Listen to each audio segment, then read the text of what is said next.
Hello friends, welcome to Study Khazana. My name is Saloni Jain and today I will be continuing the chapter Nationalism in Europe. That is the first chapter of your history textbook. So हमने इसके थोड़े से topics discuss कर लिए थे. The last topic that we had discussed was Treaty of Vienna. Yes, so the last topic was Treaty of Vienna के Vienna में कौन से nations मिले थे, उन्होंने एक ट्रीटी साइन की थी, कब की थी और उस ट्रीटी के क्या क्या प्रोविजंस थे. ठीक है, so that we had completed.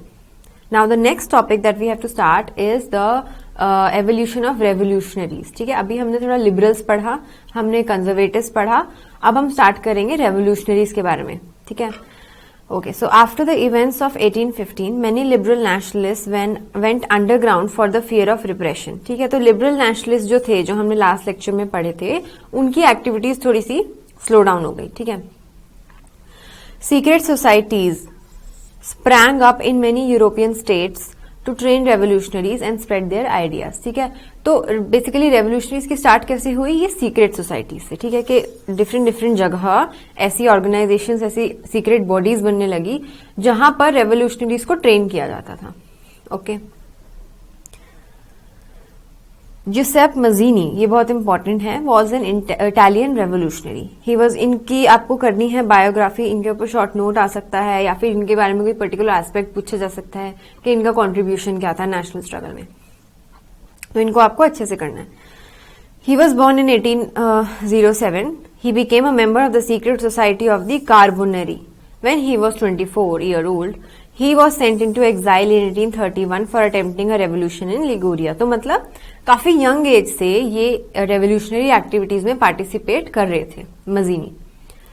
After that he founded two more underground societies. First is Young Italy in Marseilles and Young Europe in Berne. ठीक है, स्विट्जरलैंड में है Berne. Mazzini believed that God had intended nations to be the natural units of mankind. So, Italy had to be forged into a single unified republic instead of being a patchwork of small state kingdoms. तो उनका क्या कहना था कि every region is supposed to become a nation. ठीक है, ये God की, मतलब गॉड की विल है, उनकी विश है दैट ये नेशन स्टेट्स अलग अलग बनेंगे. ठीक है, ऐसा नहीं होगा कि अलग अलग किंगडम्स जैसे एग्जिस्ट कर रहा था यूरोप में, कि अलग अलग किंगडम्स पैच वर्क मतलब स्कैटर्ड हैं. ठीक है, ऐसा एग्जिस्ट नहीं करना चाहिए. It is the duty of Mankind कि वो इन जो अलग अलग स्कैटर्ड किंगडम्स हैं इनको एक सिंगल नेशन में यूनिफाई करें. ठीक है, following the footsteps of Mazzini many secret societies were set up in Germany, France, Switzerland and Poland. ठीक है, तो हमने एक तो उनकी सीक्रेट सोसाइटी की कार्बोनरी वाली, और उन्होंने दो सेट की थी, एक तो यंग इटली एंड एक यंग यूरोप. तो इनके आइडियाज को फॉलो करते करते और भी जगह सीक्रेट सोसाइटीज बनने लगी. ठीक है, okay. The conservatives feared Mazzini. Metternich described as the most dangerous enemy of our social order. Metternich was a conservative. ठीक है, तो कंजर्वेटिव हमने लास्ट लेक्चर में जो पढ़े थे, जो चाहते थे जो ट्रेडिशनल तौर तरीके हैं उनको कंजर्व किया जाए. ठीक है, तो रेवोल्यूशनरीज उनके बिल्कुल ऑपोजिट थे. बेसिकली रेवोल्यूशनरी का मतलब भी क्या होता है? रेवोल्यूशनरी मतलब someone who is trying to bring about a revolutionary change, कोई बहुत बड़ा चेंज जो लाना चाहे. ठीक है, थिंकिंग में या सोशल ऑर्डर में, एडमिनिस्ट्रेशन में, किसी भी चीज में. तो ये सीक्रेट सोसाइटीज क्या करती थी? बेसिकली ये उनको ऐसे ट्रेन करती थी कि yes you have to think out of the box, और आपको कुछ ऐसी रिबेलियस, कुछ ऐसे रेवोल्यूशनरी चेंजेस लाने हैं कि सिस्टम पूरा बदल के रह जाए और बहुत ही बड़ा चेंज आ जाए सिस्टम में. ठीक है, so this was about Mazzini. Now the age of revolutions. ठीक है, तो देखते हैं क्या क्या हुआ था, कैसे कैसे धीरे धीरे रेवोल्यूशनरी का कॉन्सेप्ट फैला. ठीक है, लोगों ने कैसे इसको एक्सेप्ट किया. So while the conservative regimes were trying to consolidate their power, the liberals and nationalists continued to spread the idea of revolution. These people belonged to the educated middle class elite like professors, school teachers, clerks and members of the commercial middle class. ठीक है, तो revolutionary में ये सब लोग, revolutionary movement जो हुई थी उसमें इन सब लोगों ने पार्ट लिया था. ठीक है, एजुकेटेड जो लोग थे.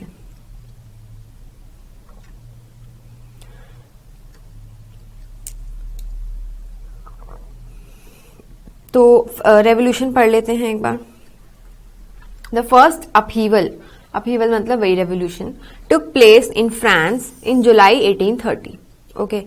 The Bourbon kings were overthrown by liberal revolutionaries. A constitutional monarchy was installed with Louis Philippe at its head. ठीक है, तो जो बार्बन डायनेस्टी रूल कर रही थी फ्रांस में, जिसको याद करो हमने ट्रीटी ऑफ वियना में पढ़ा था कि बार्बन डायनेस्टी का जो रूल था वो रिस्टोर कर दिया था ट्रीटी ऑफ वियना ने, तो उसको उठा के फिर से फेंक दिया और लुई फिलिप को किंग बना दिया और कॉन्स्टिट्यूशनल मोनार्की सेट कर दी. कॉन्स्टिट्यूशनल मोनार्की मतलब जिसमें आपकी एक इलेक्टेड बॉडी ऑफ रिप्रेजेंटेटिव्स भी होगी और किंग भी होगा. ठीक है. When France sneezes, Metternich once remarked, ये उनकी स्टेटमेंट है, the rest of Europe catches cold. इसका ये बहुत इंपॉर्टेंट स्टेटमेंट है. ये स्टेटमेंट क्या बताना चाह रही है कि France was the centre of Europe in terms of this revolution. ठीक है. इसका क्या मतलब था कि जब फ्रांस में कोई भी रेवोल्यूशन या कोई भी मूवमेंट स्टार्ट होती है तो उसका असर पूरे यूरोप में पड़ता है. ठीक है. तो ये बहुत इंपॉर्टेंट स्टेटमेंट है, आपको एनालाइज करनी आ सकती है कि किसने ये स्टेटमेंट दी, इसका मतलब क्या था, क्या रेलेवेंस था इसका. ठीक है. The July revolution sparked an uprising in Brussels which resulted in Belgium breaking away from United Kingdom of the Netherlands. जो फ्रांस में जो रेवोल्यूशन हुआ था जुलाई में, उसका असर जैसे उन्होंने बोला कि पूरे यूरोप में पड़ता है, तो बेल्जियम में ब्रसल्स में क्या असर पड़ा कि बेल्जियम जो है वो यूके से अलग हो गया, यूके ऑफ नेदरलैंड से. ओके.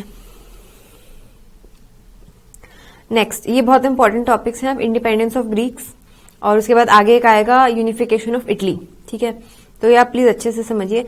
एक्चुअली मैं सारे ही इंपॉर्टेंट टॉपिक्स इसलिए बोल रही हूँ इस चैप्टर में बिकॉज ज्यादा बड़े टॉपिक्स नहीं है और आप 2-3 बार पढ़ेंगे तो आपको अच्छे से समझ आ जाएंगे. ठीक है. But you have to read all the topics. कोई भी टॉपिक ऐसा नहीं है जो आप छोड़ सको इस चैप्टर में, क्योंकि all of them are new, all of them are important और यूरोप के नेशनल स्ट्रगल में हर किसी का अपनी जगह है. ठीक है. Now, independence of Greece. The Greek War of Independence mobilized the nationalist feelings among the educated elite across Europe. The struggle for independence among the Greeks began in 1821. The nationalists in Greece got support from many Greeks who were living in exile. Exile मतलब country से बाहर उनको निकाल दिया गया था, तो उन्होंने बहुत हेल्प की ग्रीक की इंडिपेंडेंस में. Moreover, they also got support from many West Europeans who sympathized with the ancient Greek culture. तो मतलब और वेस्टर्न यूरोपियन कंट्रीज से भी उनको हेल्प मिली. Poets and artists mobilized public opinion to support this struggle against the Muslim Empire. ठीक है. It is important to note that Greece had been a part of the Ottoman Empire. Muslim empire का मतलब था Ottoman king था उनका head. ठीक है. Finally the treaty of Constantinople 1832 recognized. ये बहुत इंपॉर्टेंट है, नाम प्लीज याद रखना है आपको. Treaty of Constantinople of 1832, year भी याद रखना है, नाम भी याद रखना है.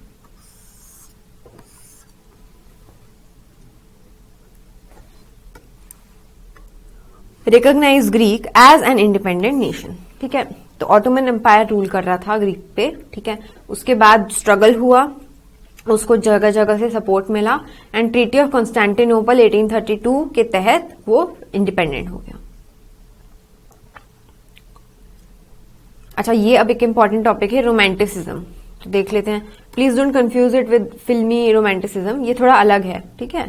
कि ये एक romantic imagination and national feeling. तो उसका हम रेलिवेंस देखते हैं क्या है और क्या मतलब है. डेफिनेशन देखेंगे पहले.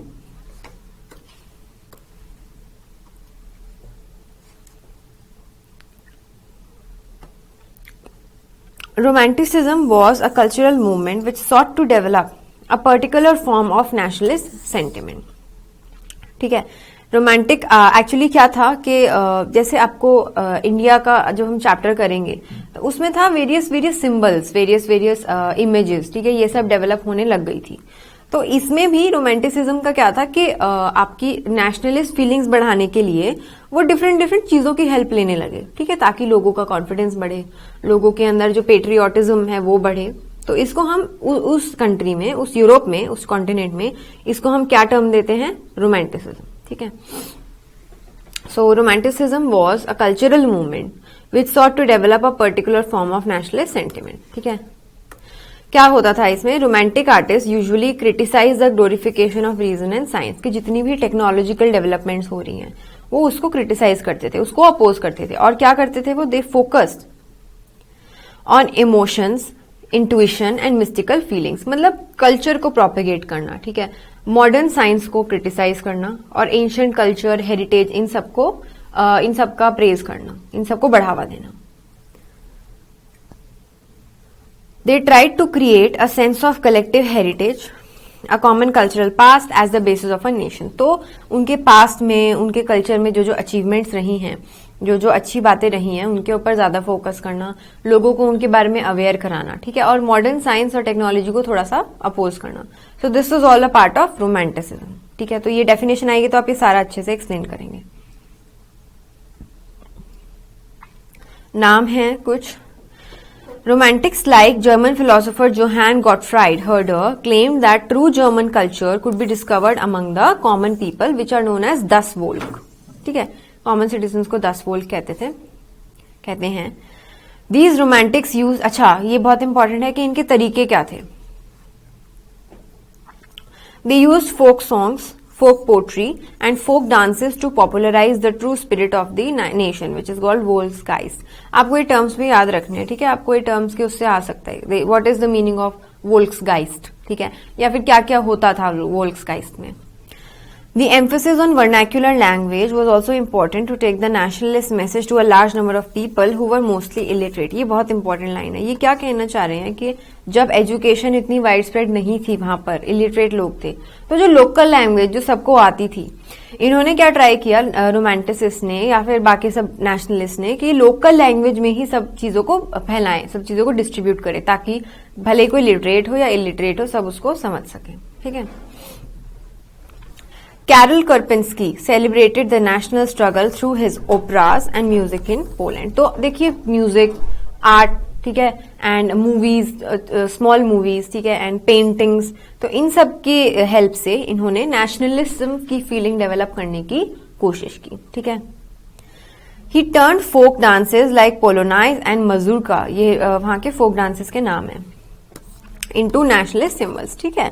तो जैसे इंडिया में हुआ था, नेशनल एंथम लिखा गया, नेशनल फ्लैग आया, नेशनल सॉन्ग आया, हमारी भारत माता की इमेज बनी, वैसे ही वहां पर भी डिफरेंट डिफरेंट चीजों की हेल्प के साथ पेट्रियोटिज्म की फीलिंग को डेवलप करने की कोशिश की गई। Language also played an important role in developing nationalist sentiments.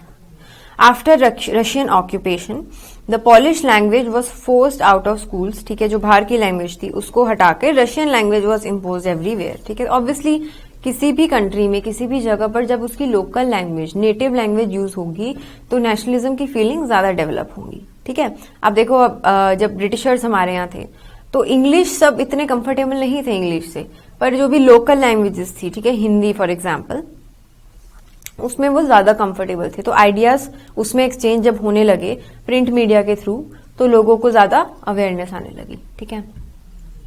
Russia का एग्जांपल आप दे सकते हैं ये लैंग्वेज का। N armed rebellion took place against Russian rule in 1831, but this was ultimately crushed, ठीक है। But after this many members of the clergy, ये ज्यादा इंपॉर्टेंट नहीं है, पर हाँ मतलब आपको बेसिक आइडिया क्या समझना है कि कैसे उन्होंने लैंग्वेज का, म्यूजिक का, आर्ट का, पेंटिंग्स का और डांस फॉर्म्स का हेल्प लिया in order to propagate the feeling of nationalism, ठीक है। और ये उसके एग्जाम्पल्स हैं बहुत सारे, तो आप 3-4 एग्जाम्पल कोई भी लर्न कर सकते हैं अपने आंसर में लिखने के लिए, ठीक है। Many members of the clergy in Poland began to use language as a weapon of national resistance. In all the church gatherings, in all religious instructions, Polish was used. The Russian authorities put a large number of priests and bishops in jail or sent them to Siberia. As punishment for their refusal to preach in Russia, the use of Polish thus became a symbol of the struggle against Russian dominance. ठीक है, ये self explanatory है, इसमें कुछ है नहीं है सच। Language का यूज बताया गया है, ठीक है, कैसे लोगों ने उसको सिंबल ऑफ नेशनलिज्म बनाया डिफरेंट जगह पे। अच्छा, अब इस पे आते हैं हम, hunger, hardship and popular revolt, ठीक है। अगेन इस पूरे चैप्टर में आप इंडिया के साथ काफी ज्यादा कोरिलेट कर सकते हो, क्योंकि इंडिया का नेशनल स्ट्रगल हमारा खुद की कंट्री का नेशनल स्ट्रगल है, तो जो डिफिकल्टीज थी और जो प्रॉब्लम्स थी लोगों ने फेस की थी वो लेवल अलग अलग था बट ऑलमोस्ट सेम थी, ठीक है। Topics, issues were the same. तो अगेन जैसे इंडिया में एक फेमाइन हुआ था, ठीक है, हंगर, मतलब लोग हंगर की वजह से दे डाइड, ऐसे ही वहां पे पढ़ते हैं यूरोप में क्या हुआ था। The 1830s were years of great economic hardship in Europe. Economic hardship मतलब financial difficulties.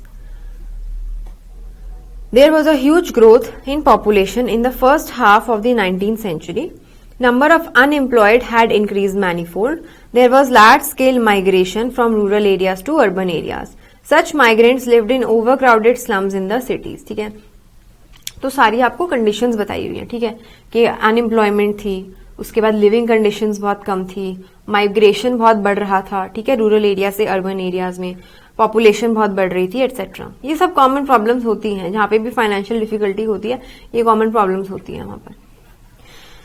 Such migrants lived in overcrowded slums in the cities. At that time, the industrialization in England was more advanced than in other parts of Europe. तो ये पूरे Europe में चल रहा था, पर England जो था, इंग्लैंड जो कंट्री थी वो थोड़ी सी ज्यादा डेवलप थी बाकी कंट्रीज से। Hence, cheap machine-made goods from England gave stiff competition to small producers in the towns of other European countries. तो सिंस इंग्लैंड में थोड़ी सी इंडस्ट्रियल डेवलपमेंट थी, तो वहां पर मास प्रोडक्शन पहले शुरू हो गया था बाकी रीजन से, ठीक है। तो वहां के जो मशीन मेड गुड्स थे इंग्लैंड के, ठीक है, वो इनको कंपटीशन देने लगे बाकी कंट्रीज को। In some regions of Europe, aristocracy was still powerful and the peasants were under the burden of feudal dues and obligations. Aristocracy मतलब अपर क्लास लैंडलॉर्ड्स जो होते हैं, जो डोमिनेट करते हैं, ठीक है, पीजेंट्स वगैरह को, तो उनका कुछ पार्ट्स ऑफ यूरोप में, इन सम रीजन्स ऑफ यूरोप, एरिस्टोक्रेसी अभी भी बहुत ज्यादा पॉपुलर थी, प्रेवलेंट थी। A year of bad harvest coupled with price rise in food led to pauperism in town and country. Pauperism मतलब वही भूखमरी and poverty sort of. तो ये सब क्या बताया गया है कि क्या कंडीशंस प्रिवेलिंग थी यूरोप में उस टाइम, क्या डिफिकल्ट कंडीशंस प्रिवेलिंग थी। The year 1848 was one such bad year. क्यों? Because of the shortage of food and high level of unemployment, people of Paris came out on the roads. The protest was at such a large scale that Louis Philippe had to flee. Flee मतलब उनको भागना पड़ा, जो France के ruler थे। A National Assembly proclaimed a republic. It granted suffrage to all adult males above 21. अब याद करो कि पहले अभी तक जो राइट टू वोट था, सफरेज मतलब राइट टू वोट, वो सिर्फ किसके पास था? उन मेन के पास, those who own propertied men, ठीक है। बट अब ऑल अडल्ट मेल्स अबव 21। तो जब ये हुआ कि ठीक है, जब इतनी दिक्कतें लोगों को फेस करनी पड़ी, तो obviously they came out on the streets, ठीक है, रोड पे आए और उन्होंने रिवोल्ट किया, रिबेलियन किया, और लुई फिलिप फ्लीड, ठीक है, he fled the country, and national assembly ने उसको रिपब्लिक डिक्लेयर कर दिया। रिपब्लिक मतलब मोनार्की हट जाएगी, रिपब्लिक आएगी। राइट टू वोट मिला सब अडल्ट्स को above 21 years of age. It guaranteed the right to work. National workshops were set up to provide employment. Silesian revolution also took place in 1845. आपको इस revolution का detail नहीं करना, हाँ, पर ये बहुत इंपॉर्टेंट है कि कैसे इकोनॉमिक और ये फाइनेंशियल हार्डशिप्स की वजह से people of France remove the monarchy, ठीक है, कैसे चेंज आया एडमिनिस्ट्रेशन में। Now the revolution of the liberals. So when the, ये उसी के कंटिन्यूएशन में है, when the revolts of the poor took place in 1848, जो ऊपर हमने पढ़ा है ये। Another revolution was being led by the educated middle classes. देखिए लिबरल्स का मतलब यहां पर है एजुकेटेड मिडिल क्लासेस। तो वो फ्रांस में था जो रिवोल्ट बाय पुअर था, तो ये क्या है? In some other parts of Europe, ठीक है, मतलब except France. Independent nation states did not yet exist. Example, Germany, Italy, Poland, etc. Men and women of the liberal middle classes from these parts raised demands for national unification and a constitution. तो क्या हुआ? जैसे जैसे France में revolution लोगों ने देखा, वैसे वैसे ये जो फायर है, ये जो एंथुजियाज्म है, ये डिफरेंट पार्ट्स ऑफ यूरोप में फैलने लगा, ठीक है। They demanded the creation of a nation state on parliamentary principles. They wanted a constitution, freedom of press and freedom of association. तो लोग डिमांड करने लगे कि हमें एक तो नेशन स्टेट की फॉर्मेशन चाहिए और ये फ्रीडम्स चाहिए, ठीक है, जो कि पहले नहीं थी. तो इसमें ये छोटा सा ही टॉपिक था. इसमें बेसिकली था कि फ्रांस को देख के वो कैसे इंस्पायर हुए, ठीक है. अच्छा, ये काफी इंपॉर्टेंट टॉपिक है, Frankfurt parliament.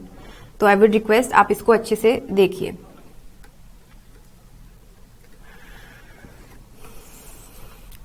In German regions, there were a large number of political associations whose members were middle class, professionals, businessmen and prosperous artisans. So basically, middle class businessmen basically.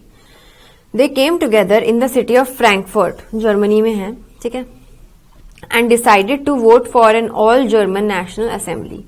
तो ये सब लोग, ठीक है, मतलब इन section से लोग gather together in Frankfurt and इन्होंने डिसाइड किया that we will elect a German assembly, मतलब ऑल जर्मन, मतलब जिसमें सभी जर्मन होंगे. On 18 May 1848, 831 elected representatives took out a festive procession to take part in the Frankfurt Parliament, which was convened in the Church of St. Paul. Convene मतलब basically started. तो ये date please आप याद रखिएगा कि एक थोड़ा सेलिब्रेशन सा हुआ था वो, ठीक है. They drafted a constitution for a German nation, मतलब असेंबली बन गई, नेशनल असेंबली, फ्रैंकफर्ट पार्लियामेंट बन गया, ठीक है. एंड फिर उसने कॉन्स्टिट्यूशन बनाया. This German nation was to be headed by a monarchy subject to a parliament. इसको हम क्या कहते हैं, कॉन्स्टिट्यूशनल मोनार्की.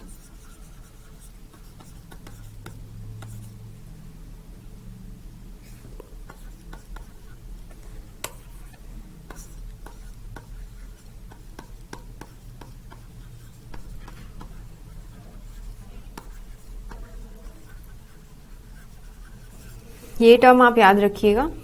इसका क्या मतलब होता है कि किंग भी है, किंग क्वीन जो भी, कि उनका भी रूल है, साथ में पार्लियामेंट भी होगी, एक इलेक्टेड बॉडी ऑफ रिप्रेजेंटेटिव्स भी होगी, ठीक है. Now Friedrich Wilhelm IV, king of Prussia, was offered the crown on these terms, but he rejected the offer and joined other monarchs to oppose the elected assembly. देखिए, obvious सी बात है, जब आपकी कोई इलेक्टेड पार्लियामेंट बनेगी, कोई भी elected assembly बनेगी, तो जो किंग है उसकी पावर थोड़ी सी कम हो जाएगी, ठीक है, उसकी पावर पे इफेक्ट पड़ेगा. तो ऑब्वियसली जब ऐसा यहां पर हुआ, तो जिस किंग को क्राउन ऑफर किया गया था उन्होंने रिफ्यूज कर दिया, because he was against the parliament, ठीक है. वो नहीं चाहते थे कि पार्लियामेंट बने, वो खाली अपना रूल चाहते थे, सोल रूल, ठीक है. सो ये था Frankfurt parliament. Now the opposition of the aristocracy and the military to the parliament grew stronger. Meanwhile, the social base of the parliament eroded because it was dominated by the middle classes. ठीक है, तो क्या हुआ, parliament तो बन गई, Frankfurt parliament जो उन्होंने डिसाइड किया था वो तो बन गई, बट उसको धीरे धीरे ऑपोजिशन फेस करनी पड़ी. एक तो किंग से, अपर क्लासेस से जो कि उसके अगेंस्ट थे क्योंकि उनकी पावर कम हो रही थी पार्लियामेंट की वजह से, एक तो उनकी वजह से. उसके बाद सोशल बेस इरोडेड मतलब धीरे धीरे कम होने लगा, ठीक है. क्यों? क्योंकि उसके जो मेन सपोर्टर्स थे पार्लियामेंट के, वो कौन थे, मिडिल क्लासेस. और मिडिल क्लासेस ने क्या किया, the middle class resisted the demands of the workers and artisans and दस lost their support.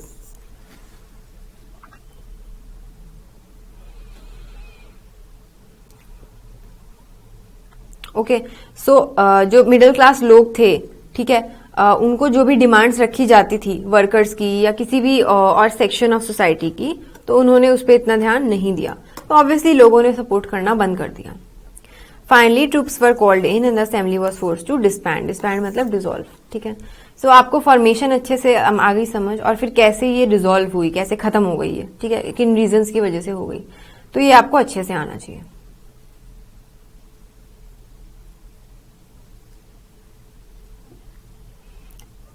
Women also, ये थोड़ा सा वुमेन का कॉन्ट्रीब्यूशन है, also participated in large numbers in the liberal movement. In spite of that they were denied the voting right during the election of the assembly. अच्छा, ये एक बहुत important line है. Next, when the Frankfurt parliament convened in the church of Saint Paul, जो हमने अभी last page पे पढ़ा, women were allowed only as observers to stand in the visitors gallery. मतलब उनको पार्टिसिपेशन अलाउड नहीं थी, ठीक है, they were just allowed to see it, ठीक है, observe it.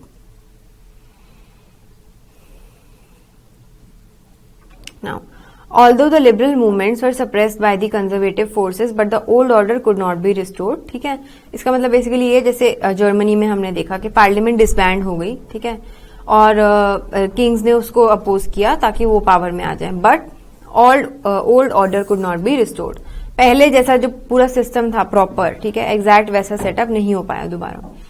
In the years after 1848, the monarchs began to realize that granting concessions to the liberal nationalist revolutions was the only way to end the cycle of revolution and repression. क्या हुआ, आप इसको ऐसे समझिए कि जो parliament को support कर रहे हैं वो हैं आपके लिबरल नेशनलिस्ट रेवोल्यूशनरीज, ठीक है, और जो किंग वगैरह हैं वो ऑब्वियसली कौन है, monarch.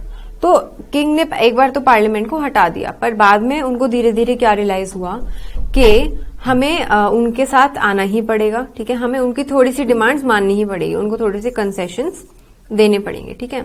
It was the only way to end the cycle of revolution and repression. कि बार बार लोग रिबेलियन कर रहे हैं, ये जितने भी रेवोल्यूशनरीज हैं, जितने भी लिबरल्स हैं, ये मतलब टाइम टू टाइम उठ के कोई ना कोई डिमांड रखते हैं या कोई ना कोई मूवमेंट स्टार्ट कर देते हैं. तो मोनार्क्स ने रियलाइज किया कि हमें इनको टाइम टू टाइम सप्रेस करने के बजाय we have to shake hands with them, और हमें उनकी थोड़ी सी बातें माननी चाहिए, ठीक है. तभी ये जो साइकिल चल रही है रिवोल्यूशन और रिप्रेशन की, ये खत्म हो सकती है और थोड़ी स्टेबिलिटी आ सकती है. Hence, the monarchies of Central and Eastern Europe began to introduce changes which had already taken place in Western Europe before 1815. तो changes मतलब liberal changes, ठीक है. सर्फडम एंड बॉन्डेड लेबर, क्या क्या चेंजेस आए यूरोप में, ईस्टर्न यूरोप में, ये central and eastern Europe. Serfdom and bonded labor was abolished both in Habsburg dominions and in Russia. The Habsburg rulers granted more autonomy to the Hungarians in 1867. ठीक है, तो ये example है basically changes के, आप learn कर सकते हैं अपने आंसर को सब्सटैंशिएट करने के लिए. ओके, अब जर्मनी का ही हमें थोड़ा आगे करना है. जर्मनी में आर्मी का क्या रोल रहा, ठीक है, तो वो थोड़ा देख लेते हैं. After 1848 nationalism in Europe moved away from its association with democracy and revolution, मतलब इन कॉन्सेप्ट से थोड़ा दूर जाने लगा. The conservatives now fanned nationalist sentiments to promote state power and to achieve political dominance over Europe. The liberal movement of the middle class in Germany had earlier been repressed by the combined forces of monarchy and the army military. This repression was also supported by the large landowners. After that, Prussia took on the leadership of the movement for national unification. तो basically इस paragraph में आपको क्या बताया गया है कि monarchs ने लिबरल्स को, वो उनके साइड तो थे बट फिर भी उनको सप्रेस करना चाहते थे. तो उनको सप्रेस करने के लिए कौन यूज हुए, combined force of monarchy and the military, army मतलब, ठीक है.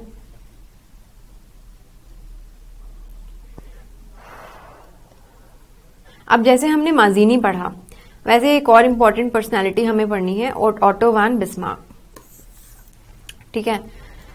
ये प्रशियन थे, ये बहुत इंपॉर्टेंट पर्सनालिटी हैं, तो इन पे भी आपको शॉर्ट नोट आ सकता है या इनका कंट्रीब्यूशन आ सकता है, तो आप इसको प्लीज अच्छे से समझिएगा.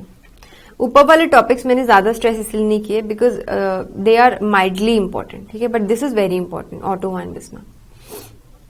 Now he was the chief minister of Prussia. He was the architect of this process, unification. He took the help of the Prussian army and bureaucracy in his endeavor. Endeavor मतलब उनका जो mission था.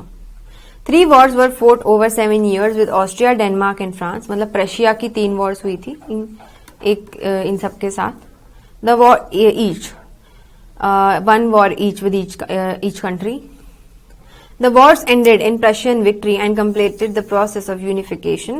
The Prussian king William I was proclaimed the German emperor in a ceremony held at Versailles in January 1871. Now the new state, तो जब unification हुआ, so the new state placed a strong emphasis on modernizing the currency. क्या क्या changes चाहते थे वो? Banking, legal and judicial systems in Germany. Prussian measures and practices often became a model for the rest of the Germany. ठीक है, तो ये आपका हो गया यूनिफिकेशन ऑफ जर्मनी प्रशिया के साथ. अब हम करेंगे unification of Italy. This is also a very very important topic.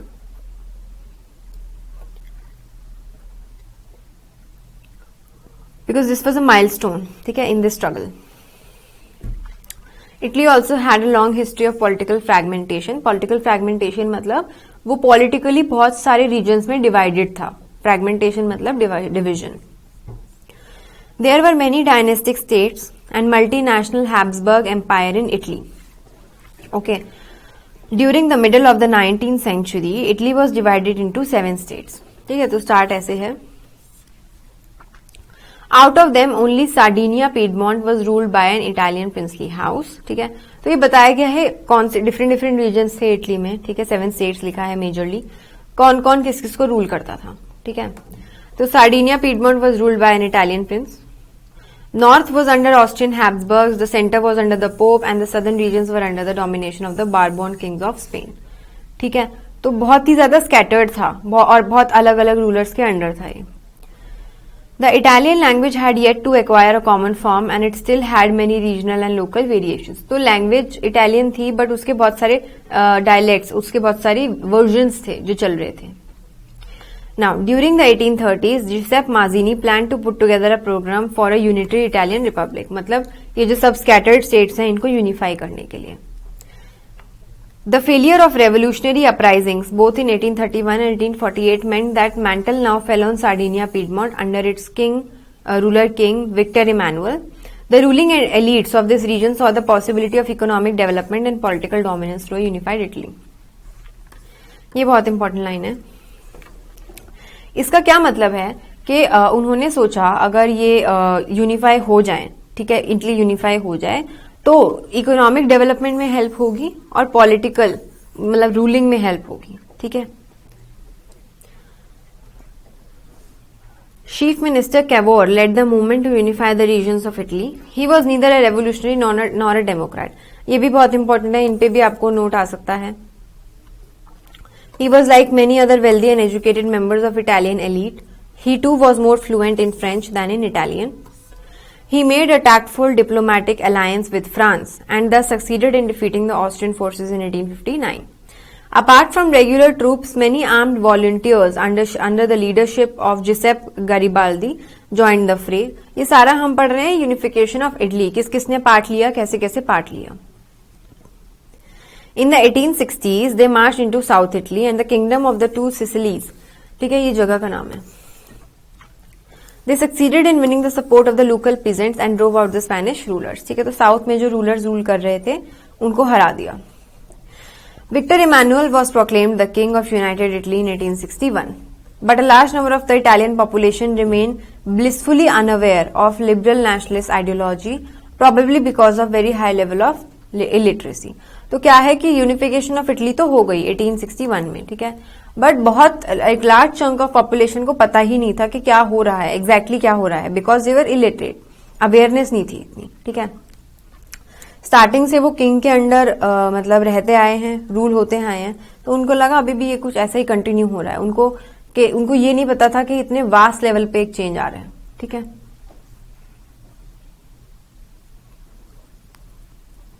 Okay, next topic is, हमने जर्मन कर लिया, इटली कर लिया, now we have to do Britain. ठीक है, अब ये ध्यान रखो हम यूरोप के डिफरेंट रीजन्स को कर रहे हैं.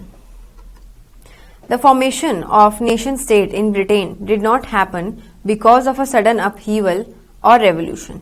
It was the result of a long drawn out process. Before the 18th century, there was no British nation. The British Isles were divided into different ethnicities, like English, Welsh, Scot or Irish. Each ethnic group had its own cultural and political traditions. तो वो क्या कह रहे हैं, again इसमें भी पुराने time से कोई ब्रिटिश नेशन नहीं था यूनिफाइड. डिफरेंट एथनिक ग्रुप्स थे जिनका अपना कल्चर था, अपनी लैंग्वेज थी. ठीक है,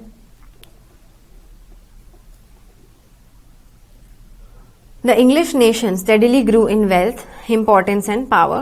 Thus it was able to extend its influence on the other nations of the islands. तो जो इंग्लिश एथनिसिटी वाले लोग थे वो थोड़े ज्यादा डोमिनेंट हो गए. उन्होंने क्या किया फिर, the English parliament seized power from the monarchy in 1688 after a prolonged conflict. वो डोमिनेटिंग थे तो उन्होंने पावर अज्यूम कर ली, ठीक है। The English parliament was instrumental in forging the nation state of Britain. The act of union, ये बहुत इंपॉर्टेंट है एक्ट, किसके बीच हुआ था? England and Scotland.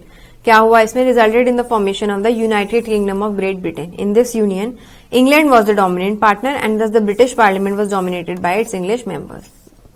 तो जो नेशन स्टेट बना वो एक तरह से ऐसे बना कि जो इंग्लिश हैं, ठीक है, उन्होंने डोमिनेट किया, उन्होंने ही पार्लियामेंट बनाई एक्ट ऑफ यूनियन के चलते, ठीक है, और वो मेनली रूलिंग मेंबर थे, ठीक है। तो बेसिकली याद रखना कि ये जो कॉन्फ्लिक्ट है या ये जो फाइट है ये किसके बीच है? ब्रिटिश और स्कॉटलैंड, ठीक है, ब्रिटिश एंड स्कॉटिश के बीच। तो आगे यही है, the British identity grew at the peril of Scottish culture and political institutions, ठीक है। The Scottish Highlands were inhabited by the Catholic clans. They felt terrible repression whenever they attempted to assert their independence. तो क्योंकि जो British है वो ज्यादा dominating हो गए थे, इसलिए उन्होंने स्कॉटिश लोगों को दबाना शुरू कर दिया। they मतलब Scottish people, they were forbidden to speak their Gaelic language or wear their traditional dress. तो ब्रिटिश ने लैंग्वेज थोपनी शुरू कर दी, अपना सारा कल्चर थोपना शुरू कर दिया स्कॉटिश पीपल के ऊपर। Many of them were forcibly driven out of their homeland, ठीक है।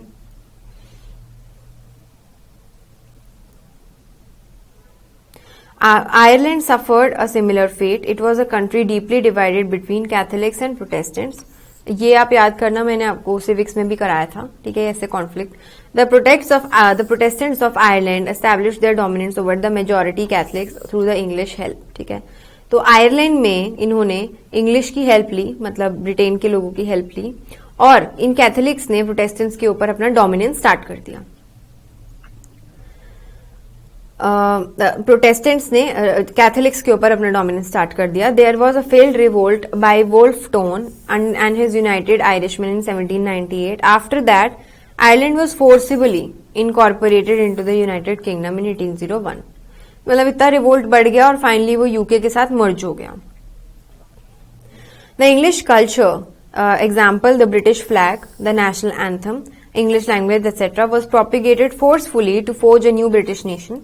The older nations survived only as subordinate partners in this union. ठीक है, तो क्या कहना चाह रहे हैं वो कि धीरे धीरे जो ब्रिटिश है, पहले उन्होंने स्कॉटलैंड के ऊपर अपना डोमिनेंस स्टार्ट किया और एस्टैब्लिश कर लिया अपना रूल। उसके बाद आयरलैंड को उन्होंने फोर्सफुली इंटीग्रेट कर लिया और धीरे धीरे अपनी लैंग्वेज, अपना सारा कल्चर उनके ऊपर इम्पोज करना शुरू कर दिया फोर्सफुली, ठीक है। तो older nation survived only as subordinate, subordinate मतलब लो इन स्टेटस, ठीक है, partners in this union. They were lower in, they became lower in status to British, ठीक है। So this is it for this lecture, ठीक है। Next lecture में we'll complete this chapter, we'll do the remaining topics, ठीक है। So thank you for watching and आप please आप specially इस चैप्टर की वीडियो को आई वुड रियली सजेस्ट कि आप 3-4 बार अच्छे से देखिएगा, ठीक है, तभी आपको कॉन्सेप्ट समझ आएगा, उसके बाद लर्निंग स्टार्ट होगी, ठीक है। So thank you so much and we'll be back with the next lecture soon. Thank you.